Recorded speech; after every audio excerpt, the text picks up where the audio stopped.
देखिए बेटा polarity of bond, देखिए पोलरिटी का मतलब क्या है। देखिए एक मैं जर्नल एग्जांपल आपको लेके दिखा रहा हूँ कि जैसे मैंने लिखा HCl, है ना। अब HCl में है क्या कि मेरे पास दो एटम है इस मॉलिक्यूल में, इसमें क्लोरीन जो है वो मोर इलेक्ट्रोनिगेटिव है और जो हाइड्रोजन है वो लेस इलेक्ट्रोनिगेटिव है। कुछ इस तरीके का पैरामीटर है। मैंने आपको बताया था कि जो ज्यादा इलेक्ट्रोनिगेटिव होता है वो लेस इलेक्ट्रोनिगेटिव से इलेक्ट्रॉन खींचता है। जो इलेक्ट्रॉन की पुलिंग होती है वो 100% नहीं होती, पर कुछ परसेंट इलेक्ट्रॉन क्लोरीन की तरफ ज्यादा अट्रैक्ट हो जाते हैं, जिससे उसके ऊपर एक पार्शियल निगेटिव चार्ज जनरेट हो जाता है। जिससे क्या होता है कि बेटा उसके ऊपर एक पार्शियल निगेटिव चार्ज जनरेट हो जाता है और जहां से इलेक्ट्रॉन पुल होते हैं उसके ऊपर पार्शियल पॉजिटिव चार्ज जनरेट हो जाता है। तो अगर किसी मॉलिक्यूल के अंदर ये पार्शियल पॉजिटिव और ये पार्शियल निगेटिव पोल्स जनरेट हो जाएं, तो ये दो पोल हैं और डाई मतलब दो, ये दो पोल जनरेट हो जाएं तो हम बोल देते हैं कि ये जो कंपाउंड हैं ये पोलर कंपाउंड्स हैं या पोलर मॉलिक्यूल्स हैं। ठीक है, तो ये कंपाउंड्स क्या हो जाएगा, पोलर मॉलिक्यूल्स, और यही आपकी पोलरिटी ऑफ बॉन्ड्स कहलाता है। यहां पर अगर मैं थोड़ा बदल दूं एग्जांपल को, जैसे मैंने यहाँ पर Br2 लिया, तो Br2 में क्या है कि दोनों ही ब्रोमीन की इलेक्ट्रोनेगेटिविटी सेम है, तो यहाँ पर कोई पोल जनरेट नहीं होगा, कोई भी पोल जनरेट नहीं होगा। तो मैं इस कंपाउंड को बोल दूंगा नॉन पोलर मॉलिक्यूल या कंपाउंड। ठीक है ना, इस तरीके से। तो एक्चुअली में दो टाइप के कंपाउंड्स हमारे पास होते हैं, कुछ पोलर होते हैं, कुछ नॉन पोलर होते हैं। तो आपको देखना आना चाहिए कि कौन सा पोलर है और कौन सा नॉन पोलर है। आपके विजुअलाइजेशन में अगर आपको लगता है कि क्रिस्टल क्लियर पार्शियल पॉजिटिव और पार्शियल निगेटिव जनरेट हो जा रहे हैं, तो आप उस मॉलिक्यूल को पोलर बता दीजिए। और अगर आपके पोल्स नहीं बन पा रहे हैं या किसी वजह से ये partial positive partial negative cancel हो जा रहा है, तो उस कंपाउंड को बता दीजिए नॉन पोलर मॉलिक्यूल। तो इसके हम कुछ एग्जाम्पल भी लेंगे। अभी मैं इसके जर्नल फॉर्मूला आपका एक कभी कभी निकालने के लिए आ जाता है, हल्का फुल्का न्यूमेरिकल, तो मैं एक फॉर्मूला आपको बता देता हूं। जो डाइपोल मोमेंट होता है बेटा आपका, डाइपोल मोमेंट उसे म्यू से रिप्रेजेंट करते हैं, और ये चार्जेस जो बने पार्शियल पॉजिटिव जो पार्शियल निगेटिव बने, charges Q multiply distance of separation, दोनों चार्ज के बीच की जो सेपरेशन डिस्टेंस है वो डिस्टेंस ऑफ सेपरेशन आर के इक्वल होता है। और जो बेटा इसकी यूनिट होती है ना, जो डाइपोल मोमेंट की यूनिट होती है, इसकी जो यूनिट है हमारी वो होती है बेटा डिबाई। क्या होती है वो, डिबाई, DEBYE, या ब्रैकेट में इसे कैपिटल डी से भी रिप्रेजेंट करते हैं। इसका एक छोटा सा रिलेशन और याद रखना, जो 1 डिबाई होता है बेटा वो होता है 3.33564 मल्टीप्लाई 10⁻⁻40 माइनस, सॉरी 40 नहीं होता भाई, 30 कूलाम्ब मीटर के बराबर होता है। ठीक है, इस चैप्टर में वैसे हमें ज्यादातर यही देखना है, आपको मॉलिक्यूल दे दिए जाएंगे, पूछ लिया जाएगा कि वो पोलर होंगे या नॉन पोलर और क्यों। ये है, आप जर्नली अपनी नॉलेज के लिए इन दोनों चीजों को याद रखें। अब मैं आपको बेटा सिखाने वाला हूं कि मॉलिक्यूल्स में कैसे पता करते हैं कि ये पोलर है या ये नॉन पोलर है। ये बहुत महत्वपूर्ण है जो अभी आपको मैं बताने वाला हूं। अब जैसे हम शुरुआत करते हैं, सिंपल एग्जांपल, जैसे HCl का लिया था, HF बिल्कुल सेम। फ्लोरीन ज्यादा इलेक्ट्रोनिगेटिव है, पार्शियल निगेटिव, और हाइड्रोजन कम इलेक्ट्रोनिगेटिव है तो पार्शियल पॉजिटिव। तो दो पोल बने तो ये कंपाउंड हुआ पोलर। पोलर का मतलब this compound contain dipole moment. अब कुछ डाइपोल मोमेंट कंटेन करेगा, पर आपको कभी ये नहीं पूछा जाएगा कि कितना करेगा, क्योंकि हम थ्योरिकली ये तो बता सकते हैं कि ये पोलर है, इसके पास डाइपोल मोमेंट है या नहीं, पर हम ये नहीं बता सकते कि उसकी वैल्यू कितनी होगी। वैल्यू निकालना एक एक्सपेरिमेंटल टास्क है। ठीक है, तो ये मॉलिक्यूल क्या हुआ, पोलर, और इसके पास डाइपोल मोमेंट होगा। पहला एग्जाम्पल, दूसरा एग्जाम्पल, मान लो कि आपका वाटर लिखा हुआ है H2O, आपसे पूछ लिया कि भाई बताइए कि वाटर पोलर है या नॉन पोलर, तो आप वाटर का स्ट्रक्चर बनाइए। स्ट्रक्चर बनाने के बाद क्या करना है आपको, ध्यान से देखिए। ऑक्सीजन ज्यादा इलेक्ट्रोनेगेटिव है तो क्या करेगा, अपनी तरफ इलेक्ट्रॉन खींचेगा। इस टाइप के एरो से इस मोमेंट को रिप्रेजेंट किया जाता है। चाहो तो आप बॉन्ड में भी ऐसे रिप्रेजेंट कर सकते हो, चलेगा, पर ये एरो आप बनाइए क्योंकि एनसीईआरटी में ऐसे बनाए हुए हैं। और इधर से भी, इस हाइड्रोजन से भी आपका ऑक्सीजन की तरफ इलेक्ट्रॉन का मूवमेंट होगा। कारण ये है कि ऑक्सीजन ज्यादा इलेक्ट्रोनेगेटिव है, तो जिससे ऑक्सीजन पार्शियल नेगेटिव और ये दोनों हाइड्रोजन पार्शियल पॉजिटिव हो जाएंगे। अब ये इलेक्ट्रॉन इधर से फ्लो हो रहे हैं, ये इलेक्ट्रॉन इधर से फ्लो हो रहे हैं, तो उनका रिजल्टेंट ऊपर की तरफ इस तरीके से जाएगा। तो क्योंकि पार्शियल पॉजिटिव पार्शियल नेगेटिव बन जा रहे हैं, तो ये कंपाउंड हुआ बेटा हमारा पोलर। ठीक है, अब मैं एक और एग्जांपल ले रहा हूं बेटा। तीसरा एग्जांपल BeCl2। अब इसके बारे में थोड़ा देख लेते हैं। एक्चुअली में जो डाइपोल मोमेंट होता है बेटा, उसमें स्ट्रक्चर की बहुत इंपॉर्टेंस है। तो अभी आप ये ना सोचे जी सर अपनी मर्जी से आप स्ट्रक्चर बना रहे हो, तो VSEPR थ्योरी जो इससे अगला ही टॉपिक है हमारा, उसमें आपको ये स्ट्रक्चर के बारे में इंफॉर्मेशन मिल जाएगी। अब जैसे BeCl2 है, उसका स्ट्रक्चर कुछ कुछ इस तरीके से है। अब ये क्लोरीन इधर इलेक्ट्रॉन खींच रहा है, ज्यादा इलेक्ट्रॉन नेगेटिव है भाई, क्लोरीन ज्यादा इलेक्ट्रॉन नेगेटिव है किससे, बेरिलियम से। ये क्या है, मोर इलेक्ट्रोनेगेटिव, ये क्या है, मोर इलेक्ट्रोनेगेटिव, ये भी ज्यादा इलेक्ट्रोनेगेटिव है। तो ये इधर की तरफ खींच रहा है, तो ये इधर की तरफ खींचेगा, अपोजिट डायरेक्शन में खींचेगा। ठीक है, चाहो तो दो एरो लगा दो, आपकी मर्जी है, इस तरीके से कर दो, है ना। यहां पर दिखाओगे ये भी चलता है वैसे, पर आप देख लेना। तो ये इधर खींच रहा है, ये इधर खींच रहा है। अब जितनी पावर इस क्लोरीन के इलेक्ट्रॉन को खींचने की है, उतनी पावर इस क्लोरीन के इलेक्ट्रॉन को खींचने की है। तो वास्तविकता ये है कि इलेक्ट्रॉन ना तो इधर की तरफ खींचेंगे राइट में, और ना ही लेफ्ट के डायरेक्शन में खींचेंगे। तो यानी नेट जो चार्ज चेंज आएगा बेरिलियम के ऊपर, वो जीरो आएगा, बेरिलियम से इलेक्ट्रॉन की शिफ्टिंग हो ही नहीं पाएगी। तो इसीलिए जो हमारा डाइपोल मोमेंट आएगा, total dipole moment, total dipole moment इस कंपाउंड के लिए आ जाएगा जीरो, या आप इसे नेट डाइपोल मोमेंट भी बोल सकते हैं। यहाँ पे ध्यान रखना, ये बॉन्ड पोलर है, ये बॉन्ड भी पोलर है, पर इनकी डायरेक्शन कुछ इस तरीके से है कि ये एक दूसरे के डाइपोल मोमेंट को कैंसिल कर देते हैं, और नेट डाइपोल मोमेंट म्यू आपका जीरो आता है किस केस में, BeCl2 के। और कुछ एग्जांपल ले रहे हैं बच्चों। तीसरा एग्जांपल ले रहे हैं हम सर, एक और एग्जांपल उठा रहे हैं। जैसे हमने ले लिया BeCl3, है ना, या BF3, बात एक ही है। अब इसका स्ट्रक्चर मैं आपको बना के दिखा दे रहा हूं। ये B, ये Cl, ये Cl और ये Cl ऐसे। अब क्लोरीन ज्यादा इलेक्ट्रोनेगेटिव है बोरोन से, तो ये इलेक्ट्रॉन खींचेगा इधर, ये इलेक्ट्रॉन खींचेगा इधर, और ये इलेक्ट्रॉन खींचेगा इधर।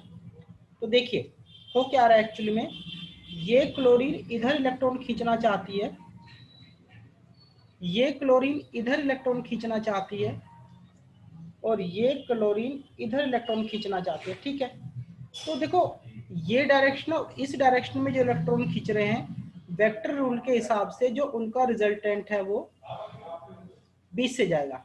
इनका जो रिजल्टेंट है वो कहां से जाएगा बेटा, 20 से जाएगा।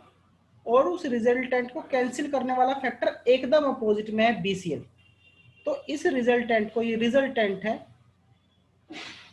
इस रिजल्टेंट को कैंसिल कौन कर रहा है, ये वाला BCl बॉन्ड कर रहा है, परफेक्टली कैंसिल कर रहा है। तो ये मॉलिक्यूल भी आपका किस कैटेगरी में चला जाएगा, नॉन पोलर। और जो उसका डाइपोल मोमेंट होगा, डाइपोल मोमेंट म्यू, वो भी आपका जीरो आएगा। ठीक है, आई होप ये बात भी आपको समझ में आ। अब इस क्वेश्चन में बेटा एक और क्वेश्चन और जोड़ रहे हैं। देखिए क्वेश्चन ये है कि why NH3 is more polar, exam में आ जाता है कभी कभी, मोर पोलर देन NH3।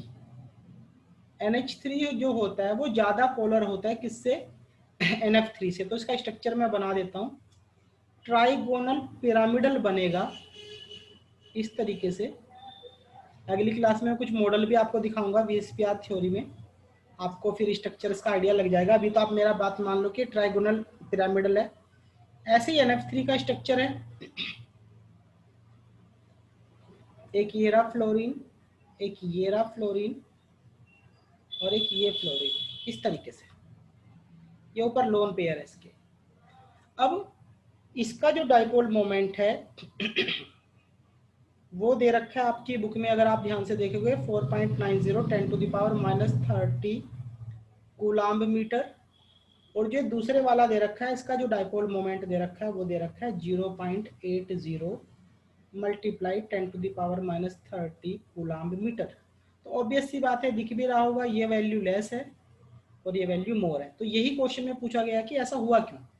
तो बेटा इसे समझने के लिए आप ऐसे समझो कि नाइट्रोजन और हाइड्रोजन में आपका जो नाइट्रोजन है वो ज्यादा इलेक्ट्रोनिगेटिव है, तो इलेक्ट्रॉन हाइड्रोजन से नाइट्रोजन की तरफ जाएंगे, ऊपर ऊपर और ऊपर। तो होगा क्या कि तीनों इलेक्ट्रॉन्स के फ्लो नाइट्रोजन पे जाकर मिलेंगे और इनकी सबकी डायरेक्शन एक डायरेक्शन में हो जाएगी। ऐसे एक डायरेक्शन में सारे के सारे चले जाएंगे, यानी तीनों का रिजल्टेंट वो एक पॉइंट पर जाकर सेंट्रलाइज हो जाएगा, एक पॉइंट पर जाकर जुड़ जाएगा। तो इसी वजह से इसका डाइपोल मोमेंट थोड़ा सा ज्यादा है। पर अगर मैं इस NF3 की बात करूं तो रिजल्टेंट यहां से जाना चाहिए, ऐसे ऊपर की तरफ जाना चाहिए भाई रिजल्टेंट। पर यहाँ पर गड़बड़ क्या हुई कि जो फ्लोरीन जो है वो क्या है बेटा आपका मोर इलेक्ट्रोनिगेटिव है, किससे? नाइट्रोजन से। नाइट्रोजन लेस इलेक्ट्रोनिगेटिव है फ्लोरीन के कंपैरिजन में, जबकि पहले केस में उल्टा था, पहले में नाइट्रोजन ज्यादा इलेक्ट्रोनिगेटिव थी, तो ये डायरेक्शन ये थी। तो इससे क्या होगा, फ्लोरीन के ज्यादा इलेक्ट्रोनिगेटिव होने की वजह से ये नीचे की तरफ जाएगा इलेक्ट्रॉन्स का फ्लो। तो जो नेट एक पॉइंट पर सेंट्रलाइज होना चाहिए था, अब वो 3 अलग अलग डायरेक्शन में बटने जा रहा है। तो इससे क्या होगा कि जो नेट रिजल्टेंट जुड़ना चाहिए था उसके ऊपर असर पड़ेगा, क्योंकि इलेक्ट्रॉन का फ्लो अपोजिट डायरेक्शन में है और 3 अलग अलग डायरेक्शन में इनका रिजल्टेंट जा रहा है। तो 3 अलग अलग डायरेक्शन में तो वो बिखर जाएगा ना बेटा, तो बिखर जाएगा, तो इसीलिए इसका डाइपोल मोमेंट क्या है, लेस निकल के आएगा। थ्योरी इसकी एनसीईआरटी में भी दे रखी है, वहां से आप इस क्वेश्चन की परफेक्ट एक लैंग्वेज बना के आंसर के तौर पर। अब बेटा आपके एनसीईआरटी में एक टेबल दे रखी है, इसका डेटा थोड़ा सा मैं आपको समझाने की कोशिश करता हूँ, तो बहुत ध्यान से इस डेटा को देखना है। देखिए यहाँ पर कुछ मॉलिक्यूल्स आपको दे रखे हैं, HF, HCl, HBr, HI और H2। देखिए रूल ये कहता है कि maximum the electronegativity difference between atoms more will be dipole moment। कहने का मतलब यह है कि अगर एटम्स के बीच में जितना ज्यादा इलेक्ट्रोनिगेटिविटी डिफरेंस होगा उतना ज्यादा डाइपोल मोमेंट होगा, क्योंकि जो डाइपोल मोमेंट होता है वो रिप्रेजेंट करता है चार्ज सेपरेशन को, और जितना ज्यादा इलेक्ट्रोनिगेटिविटी डिफरेंस बढ़ेगा उतना चार्ज सेपरेशन आपका बढ़ेगा।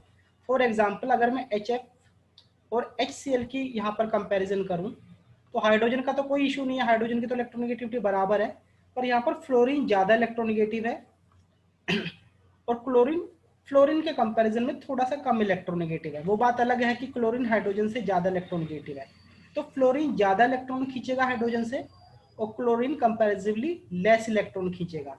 तो जो चार्ज सेपरेशन होगा वो ऊपर के केस में ज्यादा होगा, क्योंकि फ्लोरीन ज्यादा इलेक्ट्रोनिगेटिव तो ज्यादा इलेक्ट्रॉन खींचेगा, तो ज्यादा चार्ज सेपरेशन होगा तो डाइपोल मोमेंट की वैल्यू ज्यादा आएगी। आप देख सकते हैं HF फ्लोरीन सबसे ज्यादा इलेक्ट्रोनिगेटिव है तो डाइपोल मोमेंट सबसे ज्यादा आया, क्लोरीन थोड़ा कम हुआ तो डाइपोल मोमेंट घटा, ब्रोमीन की इलेक्ट्रोनिगेटिविटी और कम हुई क्योंकि ऊपर से नीचे इलेक्ट्रोनिगेटिविटी घटती है, तो आयोडीन के केस में और कम इलेक्ट्रोनिगेटिविटी हुई। और अगर मैं हाइड्रोजन की बात करूं तो दोनों ही हाइड्रोजन है, तो यहाँ पे इलेक्ट्रोनिगेटिविटी डिफरेंस है ही नहीं, तो अगर इलेक्ट्रोनिगेटिविटी डिफरेंस नहीं है तो आपका डाइपोल मोमेंट 0 हो जाएगा। उसके बाद इन केस में भी सेम बात है, अगर मैं वाटर का कंपैरिजन करूं, H2O का कंपैरिजन करूं, किससे करूं, H2S, तो H2S और H2O का स्ट्रक्चर एक ही जैसा होता है, यहाँ पर भी 2 लोन पेयर होते हैं और बेटा सल्फर के केस में भी 2 लोन पेयर होते हैं, क्योंकि ऑक्सीजन के नीचे ही आता है एकदम सल्फर, तो 2 लोन पेयर हैं। पर फर्क क्या है कि जो ऑक्सीजन है वो ज्यादा इलेक्ट्रोनिगेटिव है, किसके कंपैरिजन में? सल्फर के। सल्फर तुलनात्मक रूप से ऑक्सीजन से लेस इलेक्ट्रोनेगेटिव देन ऑक्सीजन। तो होगा क्या कि ऑक्सीजन ज्यादा इलेक्ट्रॉन्स खींचेगा तो ज्यादा चार्ज सेपरेशन होगा, सल्फर कम इलेक्ट्रॉन खींचेगा हाइड्रोजन से तो लेस चार्ज सेपरेशन होगा। इस वजह से वाटर का डाइपोल मोमेंट ज्यादा है और H2S का डाइपोल मोमेंट कम है। रही बात कार्बन डाइऑक्साइड की बेटा, तो देखो कार्बन डाइऑक्साइड का अगर मैं स्ट्रक्चर बनाऊं तो CO2 इस तरीके से बनता है। तो ये ऑक्सीजन जितने इलेक्ट्रॉन खींचेगा उससे जो डाइपोल मोमेंट बनेगा उसे कैंसिल करने के लिए उतने ही इलेक्ट्रॉन अपोजिट डायरेक्शन में खींच जाएंगे, यानी जितना डाइपोल मोमेंट इधर जनरेट होगा उसे कैंसिल करने वाला फैक्टर उसके अपोजिट डायरेक्शन में है। तो इस वजह से जो कार्बन डाइऑक्साइड है उसका डाइपोल मोमेंट 0 आएगा। तो इसका डाइपोल मोमेंट 0 दे रखा है। बिल्कुल उसी तरीके से अभी NF3 NH3 इनका तीनों का हमने एग्जाम्पल लिया था, तो इनका डाइपोल मोमेंट आपका दे रखा है। देखो यहाँ पर डाइपोल मोमेंट NH3 का हमने बताया था कि ज्यादा हो जाता है, देखो ज्यादा दे रखा है। NF3 का फ्लोरीन के ज्यादा इलेक्ट्रोनेगेटिव होने की वजह से 3 अलग अलग डायरेक्शन में बंटता है, तो उससे इसके डाइपोल मोमेंट पे फर्क पड़ता है, वो कम आ जाता है। तो देखो ये कम आया। रही बात BF3 की, तो 120 का परफेक्ट एंगल था, परफेक्टली डाइपोल मोमेंट कैंसिल हो जाते हैं अलग अलग बॉन्ड्स के, तो इसका डाइपोल मोमेंट 0 आया। ठीक है। इसके बाद बेटा ये नीचे कुछ केसेस दे रखे हैं। देखिए जो CH4 है वो एक परफेक्ट टेट्राहेड्रल स्ट्रक्चर है, पहली बात। और दूसरी बात कार्बन और हाइड्रोजन में कोई विशेष इलेक्ट्रोनेगेटिविटी डिफरेंस भी नहीं होता, तो इसीलिए इसका जो डाइपोल मोमेंट है वो 0 है। रही बात कार्बन टेट्राक्लोराइड की, इसे मैं अभी आपको समझा दे रहा हूँ, ध्यान से देखना इसके स्ट्रक्चर को। CCl Cl, ध्यान से देखना बेटा, Cl और Cl। तो ये नीचे जो बना है ट्राइगोनल बना है, आप इसे ऐसे समझिए, ये दोनों क्लोरीन पीछे की तरफ हैं और ये क्लोरीन आगे की तरफ है, आपकी तरफ है, ये आपकी तरफ है और ये दोनों पीछे की तरफ है। तो ये ट्राइगोनल बना हुआ है, यानी ट्राइपोड स्टैंड होता है ना जैसे लैब में, आप ऐसे समझ लो, ये आपका ऊपर है और ये नीचे ट्राइपोड स्टैंड के पाए हैं, आप इसे ऐसे समझ लो। तो ये इलेक्ट्रॉन नीचे की तरफ खींचेगा, ये इलेक्ट्रॉन नीचे की तरफ खींचेगा, ये नीचे की तरफ खींचेगा, तो जो इनका रिजल्टेंट है वो बिल्कुल इनके बीच से जाएगा। जैसे ट्राइपोड स्टैंड के पाए हैं ना, उनके बीच में जो खाली स्पेस होता है, तो मान लो कि रिजल्टेंट उसके नीचे से जा रहा है, इस रिजल्टेंट को कैंसिल करने के लिए हमारे पास ऊपर CCl बॉन्ड है, तो ये परफेक्टली कैंसिल कर देगा इस रिजल्टेंट को, तो उसका डाइपोल मोमेंट भी क्या आएगा? 0 आएगा। रही बात बेटा CHCl3 की, CHCl3 में क्या है आपका, ये जो एक बॉन्ड जो है उस पर क्लोरीन ना होकर क्या है, हाइड्रोजन है। तो अब जो हाइड्रोजन है तो ये टाइप ऑफ बॉन्ड चेंज हो गया है, नीचे टाइप ऑफ बॉन्ड बदल चुका है, तो टाइप ऑफ बॉन्ड बदलेगा तो जो रिजल्टेंट है वो परफेक्टली कैंसिल नहीं होगा। ठीक है, परफेक्टली कैंसिल नहीं होगा तो यानी कुछ डाइपोल मोमेंट की वैल्यू आएगी, वो आपकी 1.04 निकल के आती है। तो ये थी बेटा इस टेबल की एक्सप्लेनेशन।